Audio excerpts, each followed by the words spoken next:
चांगलं व्हावं, सर्व अडचणी दूर व्हाव्यात, नजर लागू नये, कुलदेवतेची कृपा व्हावी, आकाशातले उपकारक आत्मे आपल्याला त्यांनी साथ द्यावी, यासाठी अत्यंत प्रभावी उपाय मी तुम्हाला सांगतोय. सर्वात महत्त्वाचं म्हणजे हा उपाय आपल्याला शुक्रवारी किंवा मंगळवारी संध्याकाळी देवापुढे करायचा आहे आणि फक्त महिन्यातून कोणत्याही एका शुक्रवारी किंवा मंगळवारी करायचा आहे आणि साधारणपणे 11 महिन्यानंतर हा उपाय बंद करायचा आहे. एक लिंबू आणायचं, थोडंसं मोठं आणायचं, त्यास अर्ध कापायचं, त्या दोन्ही अर्ध्या लिंबांमधला रस काढून टाकायचा.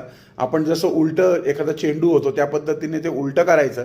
त्यामध्ये गाईचं तूप भरायचं, 2 फुलवाती बारीक भरायच्या, भीमसेनी कापराचा तुकडा, 2 अख्ख्या अक्षता, थोडीशी दालचिनी, एक विलायचीचे छोटे 2-4 दाणे टाकायचे. मग हा दिवा जो आहे, म्हणजे हे 2 दिवे तयार होतील.